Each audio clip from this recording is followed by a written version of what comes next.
Halo semuanya, kembali lagi dalam video belajar pajak kali ini. Bersama dengan Meranti, kita akan membahas terkait batas waktu pembetulan SPT lebih bayar atau rugi. Nah, wajib pajak diberikan kesempatan untuk membetulkan SPT baik masa maupun SPT tahunan sepanjang belum diterbitkan surat pemberitahuan pemeriksaan. Namun ada beberapa jenis SPT yang diberikan batas waktu dalam proses pembetulannya. Dalam hal ini adalah SPT lebih bayar atau rugi. Nah, seperti apa ketentuannya? Yuk kita simak video ini sampai selesai.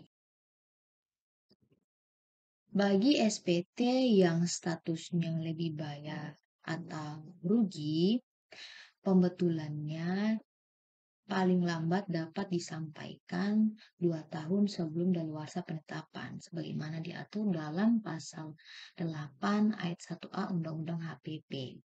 Nah, jadi dengan demikian, pembetulan SPT lebih bayar atau rugi maksimal dapat dilakukan setelah 3 tahun saat terutangnya atau berakhirnya masa pajak, bagian tahun pajak atau tahun pajak. Untuk tambahan informasi, yang dimaksud dengan daluarsa penetapan adalah jangka waktu 5 tahun setelah saat terutangnya pajak atau berakhirnya masa pajak, bagian tahun pajak, atau tahun pajak. Nah, selanjutnya di SPT yang akan dibetulkan ada yang namanya sanksi bunga. Nah, ini adalah akibat dari pembetulan SPT yang dilakukan oleh wajib pajak.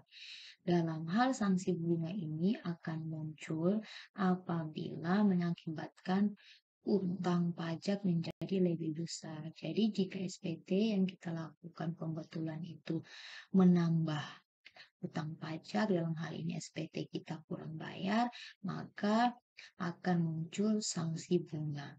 Nah, untuk sanksi bunga sendiri, berdasarkan dengan peraturan yang berlaku saat ini adalah sebesar tarif bunga per bulan yang setiap bulannya berubah yang ditetapkan oleh Menteri Keuangan. Nah, kalau dulu sebelum peraturan yang terbaru berlaku, Undang-Undang Administrasi Perpajakan, nah itu bunganya itu flat 2%. Namun sekarang dia berubah sesuai dengan tarif bunga yang ditetapkan oleh Menteri Keuangan. Nah, sanksi bunga sendiri paling lama itu dihitung 24 bulan, jadi tidak bisa lebih. Kemudian bagian dari bulan dihitung 1 bulan penuh, seperti itu. Nah, selanjutnya contoh kasus.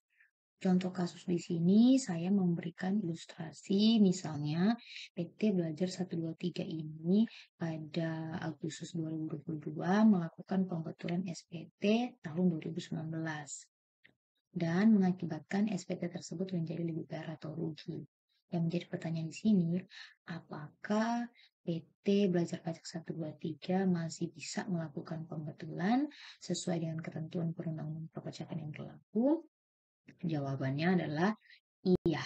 Jadi, PT Belajar 123 ini masih bisa melakukan pembetulan SPT tahun 2019 dengan status lebih bayar atau rugi dikarenakan belum melewati batas waktu yang ditetapkan sesuai dengan ketentuan pasal 8 ayat 1A Undang-Undang HPP. Maksimal pembetulan dapat dilakukan setelah 3 tahun. Jadi di sini yang perlu kita perhatikan adalah setelah 3 tahun saat terutangnya atau berakhirnya masa pajak, bagian tahun pajak atau tahun pajak. Nah, cara hitungnya seperti apa? Cara hitungnya seperti ini. Jadi misalnya kita kan buat pembetulan 2019, jadi terhitung setelah setelah 2019 berarti terhitung sejak 2020, 2021, 2022. Nah, dalam contoh kali ini dibetulkan pada tahun 2022. Jadi masih bisa dilakukan. Nah, jika SPT 2019 dilakukan pembetulan 2023 dengan status lebih bayar atau rugi, maka berdasarkan dengan peraturan atau ketentuan yang berlaku saat ini, maka tidak bisa dilakukan. Seperti itu. Sekian video belajar pajak kali ini. Terima kasih sudah nonton. Semoga bermanfaat dan nantikanlah video-video belajar pajak selanjutnya bersama dengan Meranti.